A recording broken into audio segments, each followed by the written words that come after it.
Unabbiukum bi khairi a'malikum. Maukah kalian aku sampaikan, aku kasih tahu amal yang paling baik yang bisa kalian lakukan. Amal yang paling baik. Wa azkaha inda malikikum. Dan kedudukannya di sisi Allah adalah amal ini adalah amal yang paling suci. Artinya udah pasti diterima oleh Allah. Nggak ada yang tertolak sama sekali. Dan Allah suka banget dengan amal ini karena disebut dengan suci, berarti Allah suka karena Allah maha suci, maha baik, maha sempurna dan mencintai kebaikan ataupun kesucian. Wa azkaha 'inda malikikum wa arfa'iha fi darajatikum. Dan dia menjadi amal yang paling tinggi mengangkat derajat seseorang. Jadi kalau kita ngerasa hidup kita nih sering diremehin orang, kalau kita tuh ngerasa kita tuh joker banget ya, tahu banget rasanya diremehin, dicela, dihina, nggak dianggap, apalagi dicuekin dan seterusnya, perlakuan merendahkan dari manusia, dan kita ingin dihargai nih, kita pengen dimuliakan, kita pengen dianggap sama orang lain, sama teman kita, sama geng kita, sama masyarakat. Maka kata Nabi, wa arfa'iha fi darajatikum. Amal ini paling tinggi mengangkat derajat kalian. Sehingga siapa yang mengerjakan amal ini, maka insya Allah dia akan menjadi orang yang sangat mulia, orang yang sangat dihargai, orang yang sangat dikagumi, orang yang sangat disegani. Arfa'iha fi darajatikum. Wa khairin lakum min infaqiz zahabi wal fiddah. Ini lebih dahsyat lagi. Amalan ini lebih baik daripada kalian menginfakkan emas dan perak. Lebih baik daripada menginfakkan emas dan perak. Siapa di antara kita yang pernah sedekah emas sekilo? Gak ada yang pernah, termasuk yang nanya. Mana pernah kita sedekah emas sekilo? Yang seharga sekarang berapa sekilo emas? Enggak jualan Ustaz. Berapa? Kurang lebih 700 juta? 600 ya? 600-an juta. Ternyata ada pedagang emas di belakang. Sekarang harga 1 kilo emas 600-an juta misalnya. Siapa dari kita yang pernah berinfak 600 juta dan itu berkali-kali dalam satu hari? Bukan berkali-kali dalam setahun, berkali-kali dalam satu hari. Sekilo. Tar siang, sekilo. Sore infak sekilo. Malam mau tidur sekilo lagi. Sehari 5 kilo. Dan bahkan bisa puluhan kilo, ratusan kilo. Sehingga Nabi mengatakan, wa khairil lakum min infaqiz zahabi wal fiddah. Lebih baik bagi kalian, bukan sama, lebih baik daripada berinfak dengan emas dan perak. Makanya Nabi mengatakan, khairi a'malikum, sebaik-baik amal, sebaik-baik perbuatan. Wa khairil lakum, ini ada yang lebih dahsyat lagi. Wa khairil lakum min antalqau aduwakum fatadribu a'naqahum wa yadribu a'naqakum. Lebih baik bagi kalian daripada kalian pergi berperang untuk menghadapi musuh-musuh kalian, menghadapi musuh-musuh Allah, menghadapi orang-orang yang kufar. Lebih baik daripada kalian berjihad, lalu kalian bertemu dengan musuh kalian, fatadribu a'naqahum, sehingga kalian menebas batang leher mereka, au yadribu a'naqahum, atau mereka yang akan menebas batang leher kalian. Apa maksudnya? Lebih baik daripada jihad dengan dua kemungkinan. Satu, menang dalam peperangan. Dua, syahid dalam peperangan. Ternyata lebih baik daripada syahid, coba. Fatadribu a'naqahum wa yadribu a'naqakum. Kalian membunuh mereka atau mereka akan membunuh kalian. Ada dua kemungkinan dalam peperangan kan? Kalau enggak menang seperti perang Badar, perang Ahzab dan yang lain-lainnya, atau kalian akan terbunuh dalam peperangan itu sebagai syuhada, dan ini khairun, lebih baik daripada itu semua. Lebih baik daripada menang dalam peperangan jihad, atau lebih baik daripada syahid dalam peperangan jihad. Lalu para sahabat langsung menjawab dengan serentak, bala ya Rasulullah, tentu ya Rasulullah, amal apa ini?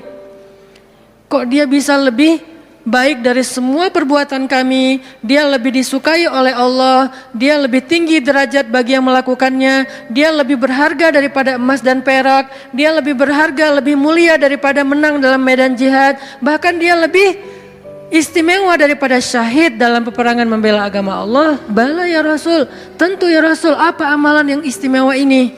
Nabi mengatakan, zikrullahi ta'ala, zikir kepada Allah subhanahu wa ta'ala. Ternyata sebegitu gampangnya. Sehingga Allah subhanahu wa ta'ala berkali-kali nanya kepada kita di surat Ar-Rahman, fabi ayyi ala'i rabbikuma tukadziban, nikmat Tuhanmu yang mana yang kamu dustakan? Allah udah memudahkan kalian dengan segala macam kebaikan untuk mendapatkan pahala, mendapatkan ridha Allah, mendapatkan ampunan Allah, yang puncaknya mendapatkan surga Allah Subhanahu wa taala. Udah banyak dan Allah mudahkan. Pengen masuk surga? Mudah. Pengen diampunin semua dosa sampai dari sejak kita balik, yang kita sering berbuat dosa awal-awal kita balik itu yang paling gede apa? Ninggalin sholat ya. Karena kita baru sadar sholat kan akhir-akhir ini. Padahal kewajiban kita sholat itu udah di usia 10 tahun. Yang kata Nabi kalau gak sholat disuruh pukul anak usia 10 tahun. Artinya ada ketegasan dalam pelaksanaan sholat di usia 10 tahun. Usia 11 tahun, 12 tahun kita masih kelas 5, kelas 6 SD. Kita sering banget ninggalin sholat. Gimana caranya sholat yang begitu besar pahala atau begitu besar dosanya kalau ditinggalkan bisa dihapuskan oleh Allah? Apakah kita harus jungkir balik sholat yang sebanyak-banyaknya? Enggak mudah bagi Allah. Ternyata semua kebaikan di sisi Allah itu Allah beri dengan cara mudah. Bahasanya Ar-Rahman, pemurah, dimurahin sama Allah. Allah murahin. Mau surga? Murah. Padahal surga itu mahal. Kata Nabi, ala sil'atallahi hiyal ghaliyah, ala sil'atallahi hiyal jannah. Bukankah harta Allah itu mahal dan harta Allah itu adalah surga? Surga itu aslinya mahal, tetapi Allah mudahkan dan Allah murahkan bagi kita orang yang beriman. Ampunan Allah itu berharga, tapi Allah murahkan. Ridha Allah itu sesuatu yang sangat istimewa, langka, tetapi Allah murahkan. Jadi termasuk dengan ibadah ini, zikir yang begitu mudah, zikir yang begitu ringan, zikir yang begitu yang santai, gak perlu modal untuk berzikir. Kamu udah zikir belum? Kenapa? Gak cukup modal. Gak ada orang yang gak berzikir gara-gara kurang modal. Kalau kurang modal untuk kayak bisnis, wajar. Justru mencari dunia itu mahal dan susah. Modalnya gede, hasilnya belum tentu. Itu juga pengorbanannya berdarah-darah. Belum lagi nanti dizolimin, dikerjain, ditipu orang. Setelah sekian lama baru dapat, udah tua. Itulah dunia. Susah banget ngedapetinnya. Ngerasain gak susah banget ngedapetin dunia? Ngedapetin dia, susah kan? Susah banget. Perjuangannya ya Allah, luar biasa. Kok Ustaz bisa menjiwai sekali kalimat itu? Mengalami. Itulah dunia. Sedangkan apa yang Allah tawarkan di akhirat itu ringan. Tetapi kita mungkin itulah kelemahan saya dan kita semua. Bahwa memang kita lebih memilih yang susah. Udah gitu berkeluh kesah. Meninggalkan yang mudah dan mendustakan nikmat Allah. Kita pilih yang susah. Pas udah capek berkeluh kesah. Ya Allah, kita nuduh Allah macam-macam. Padahal Allah udah ngasih yang paling mudah, tapi kita abaikan dan kita kufur kepada nikmat Allah. Jadi teman-teman yang dirahmati Allah, Nabi sendiri yang menawarkan kepada kita sekarang dalam hadis riwayat Hakim Tirmidzi dengan derajat yang sahih tadi. Ala unabbiukum ya syabab Bandung, maukah kalian aku berikan sebuah amalan wahai pemuda-pemuda Bandung? Apa itu? Amalan yang khairul lakum min infaqiz zahab, yang lebih baik daripada menginfakkan emas, lebih baik daripada mati syahid, walaupun syahid juga tetap mulia, lebih baik daripada menang dalam peperangan. Tentu kita akan menjawab seandainya kita ketemu dengan Nabi, bala ya Rasulullah, tentu ya Rasul. Apa amal itu apa? Dan kita mengatakan bala bukan dengan kalimat cuek, bukan dengan kalimat boleh sih apa nih Rasul, nggak gitu. Kita ngomongnya itu bala dalam bahasa Arab sesuatu yang kayak antusias banget. Kalau mereka nggak antusias, mereka nggak akan bilang bala. Mereka bilang bala ya Rasulullah, artinya antusias, sehingga kita menjiwai hadis ini. Walaupun kalimat hadis ini nggak terlalu panjang, cuma satu kalimat pendek yang kalau dibaca kurang dari 5 menit selesai. Tapi menjiwainya, memahaminya itu butuh waktu sampai kita bisa benar-benar senang dengan nasihat dari Nabi ini. Bukankah banyak orang cari nasihat jauh-jauh ya? Sekarang yang ngasih nasihat Nabi langsung. Sehingga kita mengatakan, bala ya Rasul, apa itu ya Rasul, apa amalan itu, saya pengen dapat semua kebaikan yang Nabi katakan tadi, lebih dari ini, lebih dari ini, lebih dari ini. Dan Allah sangat suka dengan amal itu, otomatis Allah suka dengan orang yang beramalnya. Zikrullah kata Nabi, mengingat Allah, berzikir kepada Allah. Makanya itulah kenapa Allah Subhanahu wa taala berfirman di surat Al-Ahzab yang tadi kita baca. Ya ayyuhalladzina amanu uzkurullaha dzikran katsira wasabbihuhu bukratan wa asila. Wahai orang yang beriman, ingatlah Allah, berzikirlah kepada Allah dengan zikir yang sebanyak-banyaknya. Kenapa? Karena zikir itu ringan. Allah gak nyuruh kepada kita sesuatu yang berat. Allah belum bilang jahidul kuffar, perangilah orang-orang kufur. Allah baru mengatakan anfiqu min amwalikum, sedekahkan harta kalian, min amwalikum, sebagian dari harta kalian. Enggak. Itu mungkin buat kita masih butuh waktu belajar. Sekarang Allah mengatakan uzkurullaha dzikran katsira, ingatlah Allah, sebutlah Allah, zikirlah kepada Allah sebanyak-banyaknya. Kenapa? Lebih baik dari semua tawaran-tawaran yang itu. Allah kalau nawarin kita untuk jihad, kemungkinan besar kita akan mencari-cari alasan. Dan orang yang mencari-cari alasan dari kewajiban berjihad apabila sudah wajib, maka dia udah jelas sifat kemunafikannya. Baca nanti di ayat-ayat tentang jihad, surat At-Taubah, surat Al-Anfal, termasuk surat Al-Ahzab. Ada banyak cerita-cerita tentang jihadnya Nabi. Dan sebagian besar orang yang menolak atau mencari alasan untuk enggak ikut sama Nabi, itu tuh udah pasti terlihat jelas kemunafikan pada diri mereka. Sehingga Allah menggolongkan mereka termasuk orang munafik. Allah marah kepada mereka sehingga menyebutkan dengan kalimat kabura maqtan indallah. Allah marah sekali dengan kata-kata mereka. Di dalam surat yang lain dikatakan mereka itu termasuk orang-orang yang pendusta. Mereka bilang inna buyutana aurah, rumah kami sedang ada banyak masalah ya Rasul, mohon maaf kali ini gak bisa ikut. Yang lain mengatakan anak saya sakit ya Rasul, maaf gak bisa ikut. Yang lain mengatakan saya kurang enak badan ya Rasul, maaf gak bisa ikut. Semua alasan yang mereka katakan, Nabi hanya bilang ya sudah. Tapi Allah mengatakan aku tahu isi hati mereka dan mereka orang munafik. Berat soalnya perintah jihad itu berat. Alhamdulillah kita di Indonesia gak ada kewajiban berjihad, soalnya penjajah kita sudah pergi dan diusir oleh para pahlawan kita. Coba kita masih hidup di zaman Belanda atau Jepang atau Portugis, maka kita semuanya wajib berjihad membela tanah air. Alhamdulillah udah merdeka, jadi kewajibannya bukan lagi jihad, lebih ringan dikit, dakwah. Tidak perlu mengangkat senjata, cukup kita mengajak kepada kebaikan. Karena seandainya perintah jihad itu muncul di tengah-tengah kita sekarang, kemungkinan besar kita akan mencari 1001 alasan. Ada yang alasannya saya masih kuliah lah, ada yang alasannya saya belum nikah lah. Memang ada alasan gak bisa berjihad gara-gara belum nikah. Ustadz, nanti kalau saya syahid terus saya belum, statusnya masih jomblo gimana Ustadz? Gak usah dibahas sekarang. Hampir kepancing. Artinya ya kalau seandainya perintahnya adalah jihad, kita mungkin termasuk orang-orang yang anulir di awal waktu, udah langsung dicoret, gak masuk. Kalaupun kita mau, tetap gak diizinkan. Kenapa? Gak cukup syarat. Pegang senjata gak pernah, baru jalan 100 meter udah ngos-ngosan, gak makan sehari udah lemes. Ya gimana mau jihad? Padahal jihad itu fisiknya luar biasa. Gak tidur berhari-hari, Apalagi ya tanya aja ke teman-teman dari militer lah. Latihan aja udah seberat itu, gimana menghadapi musuh. Kita mau berangkat pun nggak diizinkan karena nggak memenuhi syarat.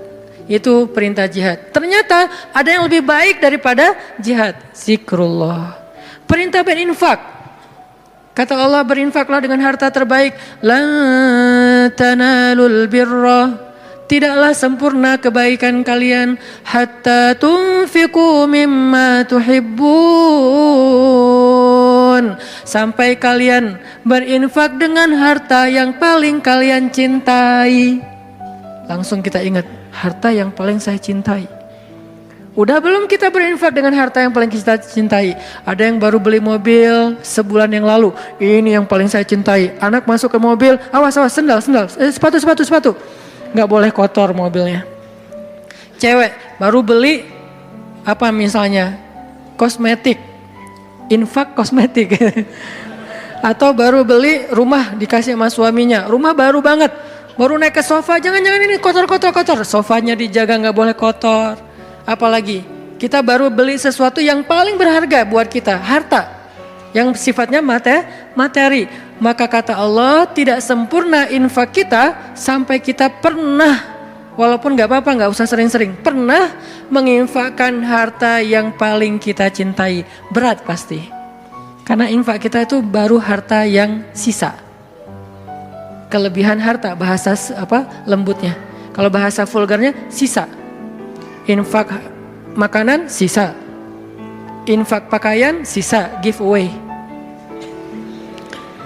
Apalagi infak uang sisa, receh. Jadi infak kita tuh masih infak sisa. Baik Ustadz, baik, tetapi belum sempurna. Karena ada derajat, ada tingkatan-tingkatan. Ada yang menginfakkan harta yang lebih, oke, sisa. Ada yang menginfakkan setengah hartanya. Ada yang menginfakkan yang paling dia cintai. Ada yang menginfakkan seluruh hartanya, yaitu Abu Bakar As-Siddiq. Kita level yang paling mencintai, yang paling dicintai aja belum sanggup. Lalu Nabi mengatakan, mau nggak kalian aku tawarkan yang lebih baik daripada infak harta yang paling kalian cintai? Lebih baik daripada memberikan mobil kesayangan kalian. Lebih baik daripada memberikan pakaian kesukaan kalian. Lebih baik daripada, saya kadang-kadang diminta kupluk aja. Ada teman-teman di luar kota misalnya, pas saya datang, Ustadz boleh minta kupluk Ustadz? Aduh ini warna kesukaan saya. Baru kupluk yang warna kesukaan aja kayak berat mau ngasih, hijau dan abu. Pernah dulu karena gak bisa nolak, dia udah baik banget sama saya. Sampai sekarang saya ingat-ingat, itu topi ya, sukaan saya banget tuh. Sampai sekarang diingat-ingat. Kalau ketemu dia saya langsung nyari, dia kok gak dipakai sih topinya, balikin dong kalau gak dipakai gitu kan ya. Saking kayak emang kesukaan saya banget, itu aja gak bisa, padahal murah loh. Masih hitungan puluhan ribu atau ratusan ribu. Baju yang kesukaan saya, yang saya sering pakai tuh, kotor cuci langsung, keringin, setrika, pakai lagi. Karena senang banget dengan baju itu, diminta sama orang lain, mau gak ngasih? Kayak masih berat Nabi itu pernah dimintain baju yang beliau suka banget, diberikan oleh Raja Khorasan.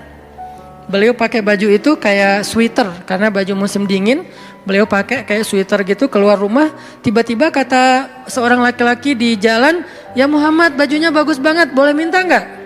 Orang Badui, terlalu jelas ngomongnya, to the point. Muhammad tuh bajunya bagus banget, boleh minta nggak? Nabi langsung senyum, kamu suka? Ya, langsung dibuka sama Nabi, dikasih. Nabi pulang dalam keadaan gak pakai baju. Coba, dingin-dingin. Gak ada alasan, aduh saya lagi gak pakai daleman, dingin nih. Gimana ya? Gak pakai alasan, langsung ngasih. Nabi emang udah paling sempurna lah, udah gak usah dibandingkan. Jadi kalau bicara infak yang paling disukai, Nabi itu udah lewat lah. Kita baru baju aja, kupluk, topi, mikir. Ada papan skate. Walaupun gak jago main, tapi ada papan skate yang kayak buat saya tuh kayak ini kayak bersejarah. Saya paling sering jatuh karena papan ini gitu. Terus kalau ada yang Ustadz mau gak giveaway papan skate untuk donasi atau apa, itu masih mikir lama. Ya udah deh, yang ini aja deh. Ada 3 misalnya, ngasih yang jarang dipakai. Masih gitu coba. Nah sekarang Nabi bilang, mau gak aku tawarin sesuatu yang lebih istimewa daripada kamu berinfak dengan semua barang kesukaan kamu, koleksi kesukaan kamu. Ternyata ada yang lebih istimewa. Apalagi? Infak, jihad, syahid, dan yang lain-lainnya. Nabi mengatakan, mau nggak yang lebih baik dari semua amal kalian? Tahajud, amal itu jamak. Tahajud, puasa Senin Kamis, infak, jihad, tilawah dan seterusnya. Apa ya Rasul? Zikrullah.